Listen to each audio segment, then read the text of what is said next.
رواں سال پاکستانی حجاج کے لیے بہترین انتظامات کیے گئے۔ کشمیر اور فلسطین کے مظلوم مسلمانوں کے لیے دعا گو ہیں۔ وفاقی وزیر سردار محمد یوسف کی میدان عرفات میں میڈیا سے گفتگو۔ کہا اللہ تعالیٰ نے پاکستان کو دشمن کے خلاف سرخرو کیا۔ اللہ تعالیٰ پاکستان کو دن دگنی اور رات چگنی ترقی دے۔ پاکستانی حجاج کرام بلٹ ٹرین کے ذریعے میدان عرفات پہنچے۔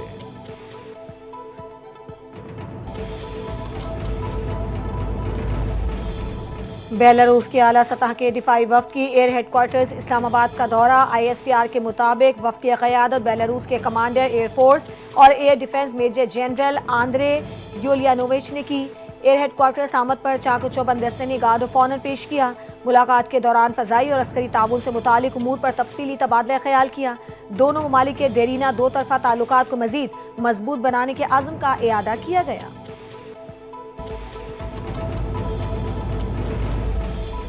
بھارت نے سنتاس معاہدے کی خلاف ورزی کی۔ دشمن نے جنگ میں شکست کے بعد پانی کو بطور ہتھیار استعمال کیا۔ پوری دنیا نے بھارت کی دھمکیوں کو مسترد کر دیا۔ وزیراعظم شہباز شریف کا آبی ذخائر سے متعلق اہم اجلاس سے خطاب۔ کہا پانی کے اپنے حق کو محفوظ بنانا ہم سب کے لیے اجتماعی چیلنج ہے۔ وفاق نے صوبوں کے ساتھ مل کر قوم کو شاندار مستقبل دینا ہے۔ ہمیں ایسے فیصلے کرنے ہوں گے کہ آئندہ نسلیں فخر کر سکیں۔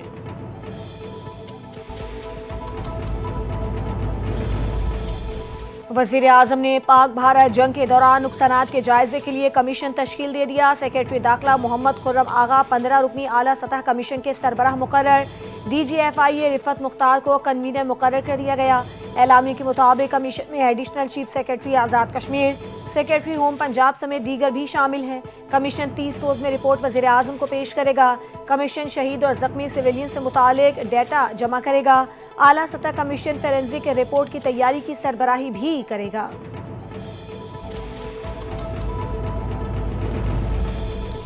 پاکستان کی جانب سے شملہ معاہدہ ختم ہو چکا ہے۔ ہم LOC پر 1948 والی پوزیشن پر آ گئے ہیں۔ وزیر دفاع خواجہ آصف کہتے ہیں شملہ معاہدہ دو ممالک کے درمیان ہے، اس میں ورلڈ بینک یا کوئی تیسرا فریق نہیں ہے۔ شملہ معاہدہ نہ ہونے سے control line ceasefire line ہو جائے گی۔ کشیدگی پر ہم نے واضح کیا تھا کہ اگر یہی رہا تو معاہدے کی قدر و قیمت نہیں رہے گی۔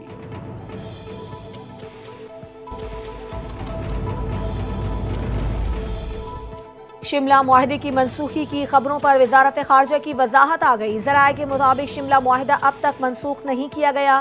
اب تک تحریری صورت میں ایسی کوئی بات موجود نہیں۔ اس سے قبل وزیر دفاع خواجہ آصف کا کہنا تھا کہ شملہ معاہدہ منسوخ کر دیا گیا ہے۔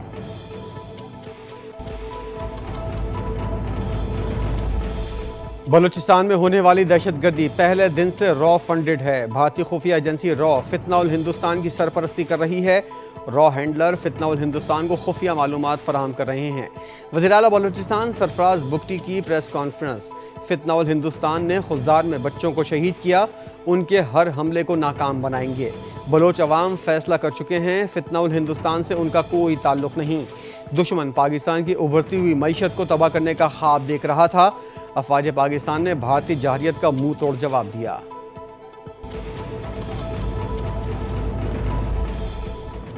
روایتی جنگ میں بھارت نے ایسی مار کھائی کہ پوری دنیا نے تماشا دیکھا۔ جنگ میں بھارتی رافیل ایسے گر رہے تھے جیسے چڑیا گرتی ہے۔ وفاقی وزیر برائے موسمیاتی تبدیلی و ماحولیاتی ہم آہنگی مصدق ملک کی گفتگو۔ کہا بھارت نے پاکستان پر حملہ کر کے دنیا میں اپنی سبکی کرائی۔ پہلگام واقعے کے بعد ہم نے غیر جانبدارانہ تحقیقات کا کہا، جس پر بھارت نے کہا کہ جنگ کریں گے۔ بھارت کو ہمارے پائلٹس اور ہماری ٹیکنالوجی نے مارا۔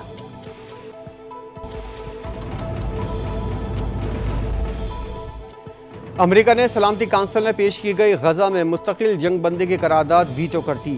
قرارداد پاکستان سمیت 10 غیر مستقل ارکان کے ساتھ مل کر الجزائر نے پیش کی تھی۔ سلامتی کونسل کے 15 میں سے 14 ارکان نے غزہ جنگ بندی مطالبے کے حق میں ووٹ دیا۔ قرارداد کے حق میں ووٹ ڈالنے والوں میں پاکستان بھی شامل تھا۔ قرارداد میں غزہ میں مستقل جنگ بندی اور بلا رکاوٹ امداد کی رسائی کا مطالبہ شامل تھا۔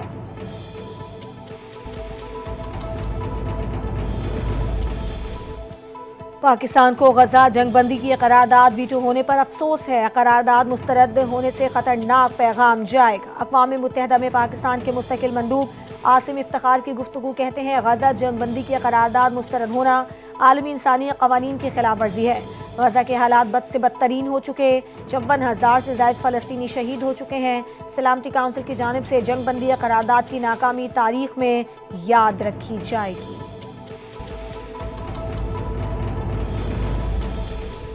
پاک بھارت جنگ بندی کے لیے عالمی برادری کا کردار قابل تعریف ہے۔ پائیدار امن صرف اور صرف سفارتکاری اور بامانی مذاکرات سے ہی ممکن ہے۔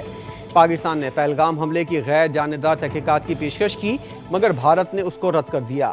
چیئرمین پیپلز پارٹی بلاول بھٹو کا واشنگٹن میں غیر ملکی میڈیا کو انٹرویو، کہا خیبر پختونخوا اور بلوچستان میں دہشت گرد حملوں میں بھارت کے ملوث ہونے کے ثبوتوں کی طویل فہرست ہے۔ عالمی برادری حساس ترین مسئلے کو مزید نظر انداز نہیں کر سکتی۔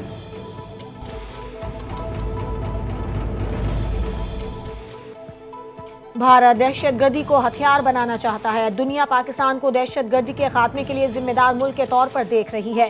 پاکستانی سفارتی مشن کے رکن ہینا ربانی کھر کی گفتگو بولی، بھارت نے کینیڈا اور امریکہ میں بھی ماورائے عدالت قاتل کے بعد معاملہ رفع دفع کرنے کی کوشش کی۔ بھارت عالمی قانون کو نظر انداز کرنا چاہتا ہے۔ کینیڈا نے مودی کو G7 سربراہ اجلاس میں مدعو نہیں کیا، جس سے یہ پیغام گیا کہ کینیڈا اس رویے کو برداشت نہیں کرے گا۔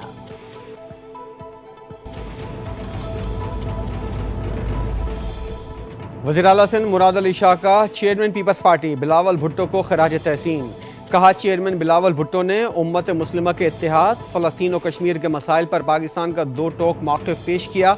بین الاقوامی میڈیا اور عالمی سفارتی ملاقاتوں کے دوران بلاول بھٹو نے پاکستان کے امن، ترقی اور خارجہ پالیسی کا مثبت پہلو اجاگر کیا۔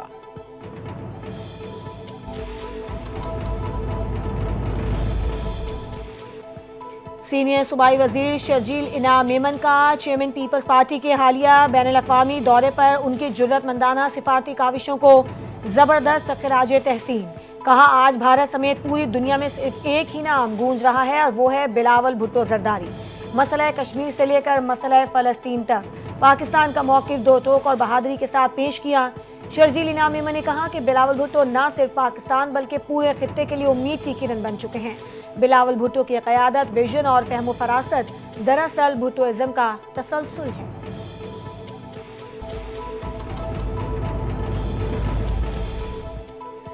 جنگی میدان کے بعد بھارت کو سفارتی محاذ پر بھی ناکامی، دنیا بلاول بھٹو کی سربراہی میں پاکستانی وفد کی کارکردگی کی معترف ہو گئی۔ بھارتی سیاستدان سنجے جا کا ملائیشیا جانے والے بھارتی وفد کے ناکام لوٹنے کا اعتراف، کہا پاکستانی ہائی کمیشن کوالالمپور نے پریس ریلیز جاری کی، ایسا کسی اور ملک میں نہیں ہوا، ہر ملک نے مسئلہ کشمیر اٹھایا، ہم نے بھارتی نقطہ نظر سامنے رکھنے کی درخواست کی، تاہم ملائیشیا نے حامی نہیں بھری۔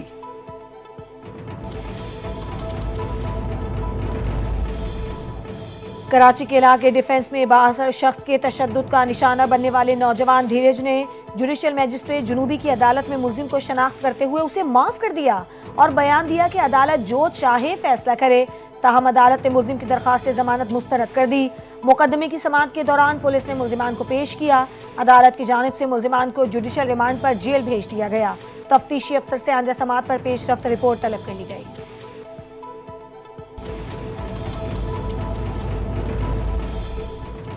چیف الیکشن کمشنر اور 2 ممبران کے تقرر کا معاملہ، اپوزیشن لیڈر عمر ایوب نے پارلیمانی کمیٹی کی تشکیل کے لیے 6 نام اسپیکر کو بھیج دیے۔ اسد کیسر، گوہر علی خان، حامد رضا، لطیف کھوسا، شبلی فراز اور علامہ راجہ ناصر عباس نامزد۔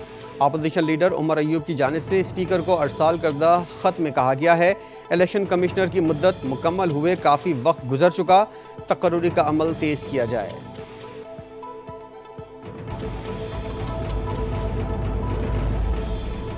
کراچی والوں کے لیے خوشخبری، بجلی کی قیمت میں 2 روپے 99 پیسے فی یونٹ کی کمی کر دی گئی۔ بجلی صارفین کو کمی کا ریلیف جون کے بلوں میں ملے گا۔ کراچی کے سوا باقی ملک کے لیے بجلی 93 پیسے فی یونٹ مہنگی کر دی گئی۔ نیپرا نے ماہانہ ایڈجسٹمنٹ میں بجلی کی قیمتوں سے متعلق الگ الگ نوٹیفیکیشنز جاری کر دی ہے۔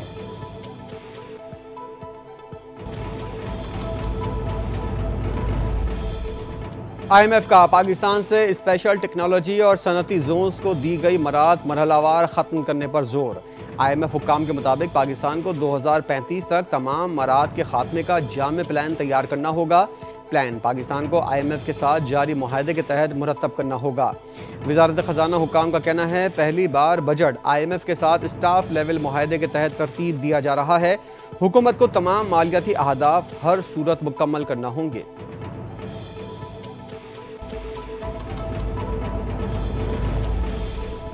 وفاقی حکومت کا بجٹ میں کراچی کے مختلف منصوبوں کے لیے فنڈز رکھنے کا فیصلہ۔ گرین لائن منصوبے کے لیے 50 کروڑ روپے کا بجٹ مختص کرنے کی تجویز۔ BRT کراچی کے لیے 18 کروڑ 50 لاکھ روپے مختص۔ دستاویز کے مطابق ضلع غربی میں انفراسٹرکچر کی بحالی کے لیے 10 کروڑ روپے تجویز۔ ناظم آباد اور لیاقت آباد میں انفراسٹرکچر کی بحالی کے لیے 12 کروڑ روپے ہوں گے۔ کھیل کے میدانوں کے لیے 11 کروڑ روپے رکھنے کی تجویز۔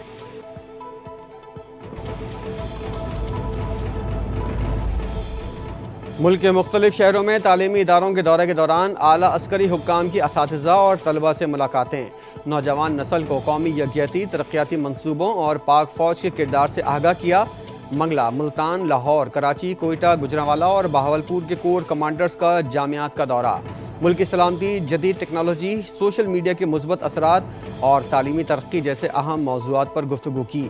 کور کمانڈر کراچی نے طلبہ کو قوم کا ضمیر اور کل کا معمار قرار دیا۔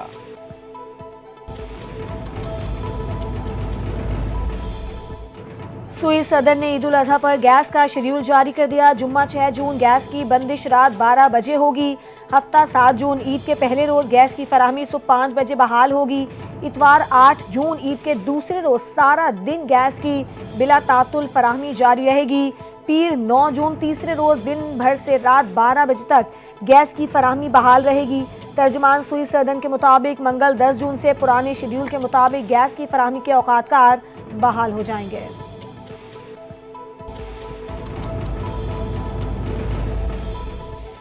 محکمہ موسمیات نے عید الاضحیٰ کی تعطیلات کے دوران ملک میں شدید گرمی کا الرٹ جاری کر دیا۔ محکمہ موسمیات کے مطابق عید الاضحیٰ کی تعطیلات کے دوران ملک شدید گرمی کی لپیٹ میں رہے گا۔ ہدایت جاری کی ہے کہ بچے، خواتین اور بزرگ دن کو دھوپ میں نکلنے سے احتیاط کریں اور پانی کا زیادہ سے زیادہ استعمال کریں۔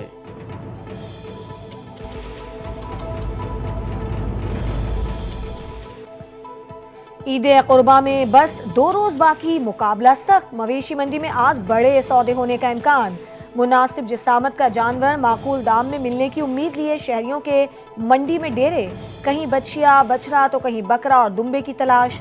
جو جانور پسند آئے تو قیمت پہنچ سے باہر۔ گرمی کے باوجود بچہ پارٹی بھی بڑوں کے ساتھ ساتھ موجود۔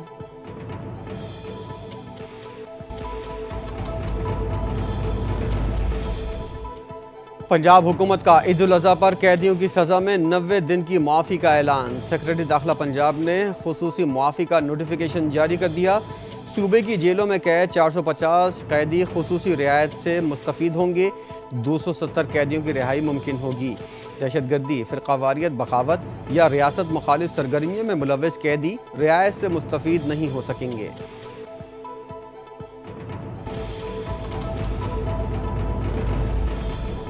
ملیر جیل سے فرار ہونے والے قیدی نے گرفتاری کے ڈر سے خودکشی کر لی۔ پولیس حکام کے مطابق فرار قیدی رضا کی لاش ماڑی پور میں اس کے گھر سے ملی۔ متوفی عیدگاہ تھانے کے ہاتھوں گرفتار ہوا تھا۔ فیملی رضا کو سٹی کورٹ گرفتاری کے لیے لے جا رہی تھی۔ قیدی نے گرفتاری کے خوف سے خودکشی کر لی۔ خودکشی کرنے والے قیدی رضا کا ویڈیو بیان سامنے آ گیا۔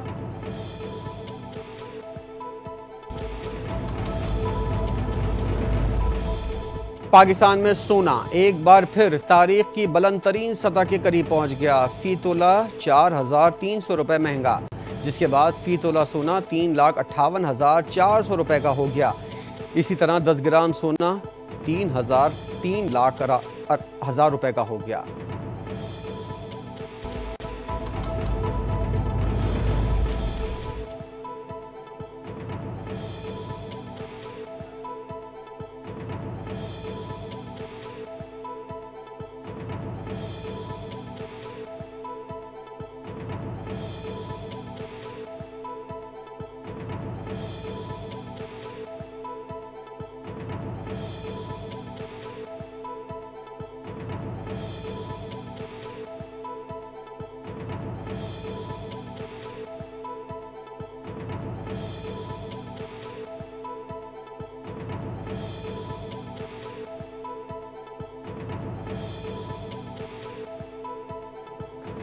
پاکستان تحریک انصاف نے اسپیکر قومی اسمبلی ایاز صادق کے بائیکاٹ کا فیصلہ کر لیا۔ بانی پی ٹی آئی کی پارٹی پارلیمنٹرین کے سرکاری دورے پر پابندی عائد۔ بانی پی ٹی آئی کی ہدایت پر کوئی رکن اسپیکر کے وفود میں بیرون ملک نہیں جائے گا۔ اسپیکر کی جانب سے مدعو کردہ دیگر تقریبات میں بھی پی ٹی آئی کا رکن شرکت نہیں کرے گا۔ پارٹی کے تمام اراکین کو فیصلے سے مطلع کر دیا گیا۔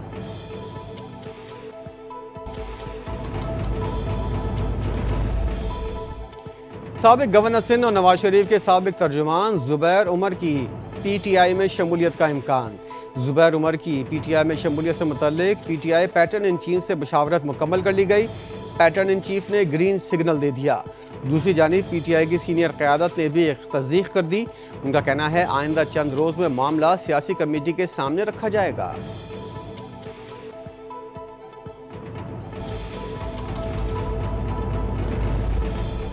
پاکستان موسمیاتی تبدیلیوں سے سب سے زیادہ متاثرہ ممالک میں شامل ہے۔ موسمیاتی تبدیلی میں سیلاب، خشک سالی اور گرمی کی شدت سے لاکھوں افراد متاثر ہوئے۔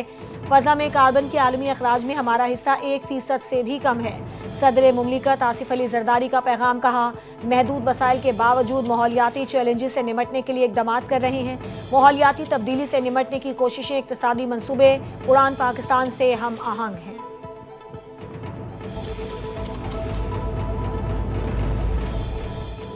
ایک سال میں ماحول کے تحفظ کے وہ کام کیے جو پہلے کبھی نہ ہوئے۔ وزیر اعلیٰ پنجاب مریم نواز کا عالمی یوم ماحولیات پر پیغام، کہا پنجاب کی پہلی کلائمیٹ پالیسی، 15 ارب کا ماحولیاتی fund, environmental force, plastic bag پر پابندی، گاڑیوں کی ایمیشن ٹیسٹنگ اور 50 ایئر کوالٹی اسٹیشنز قائم کیے، الیکٹرک بسیں، چارجنگ اسٹیشن اور اسٹریٹجک سیل متعارف کرایا۔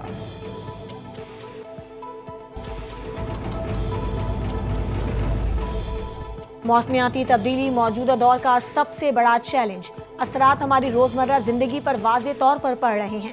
حکومت نے اس مسئلے کے حل کے لیے 100 ارب روپے مختص کیے ہیں۔ سینئر صوبائی وزیر پنجاب مریم اورنگزیب کی پریس کانفرنس، کہا ملک بھر میں شجرکاری کی جا رہی ہے تاکہ ماحولیاتی توازن کو برقرار رکھا جا سکے۔ عالمی یوم ماحولیات کے موقع پر سب کو ماحولیاتی خطرات سے بچاؤ کے لیے مشترکہ کوششیں کرنا ہوں گی۔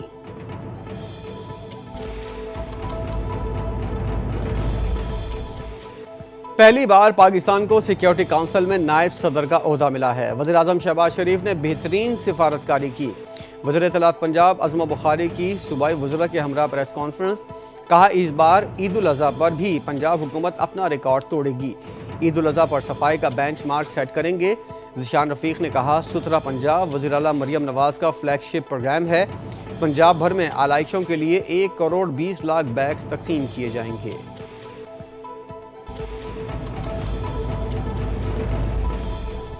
بھارت کی آبی دہشت گردی بدستور جاری، بھارت سے پاکستان میں داخل ہونے والے دریائے چناب کے بہاؤ میں مزید کمی آ گئی۔ دریائے چناب میں پانی کی آمد میں 6000 کیوسک کی کمی ہو گئی۔ بھارت سے پاکستان میں داخل ہونے والے دریائے چناب میں پانی کی آمد 19300 کیوسک ہو گئی۔ 2 روز قبل دریائے چناب میں پانی کی آمد 38000 کیوسک تھی۔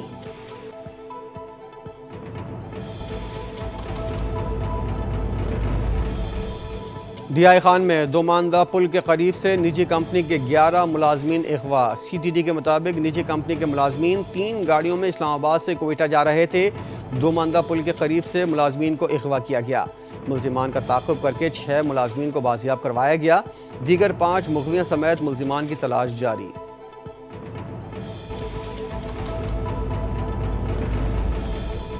کراچی میں ایک بار پھر زلزلے کے ہلکے جھٹکے، شہریوں میں تشویش کی لہر دوڑ گئی۔ زلزلہ دوپہر 2:27 پر آیا، جس کی شدت ریکٹر اسکیل پر 2.1 ریکارڈ کی گئی۔ زلزلہ پیما مرکز کے مطابق زلزلے کی گہرائی 5 کلومیٹر اور مرکز جنوب ملیر کراچی تھا۔ زلزلے کے جھٹکے مختصر دورانیے کے تھے اور کسی جانی یا مالی نقصان کی اطلاع نہیں ملی۔ ماہرین ارضیات کے مطابق اس نوعیت کے زلزلے زیر زمین معمولی سرگرمیوں کی نشاندہی کرتے ہیں اور ان سے عمومی طور پر کوئی بڑا خطرہ لاحق نہیں ہوتا۔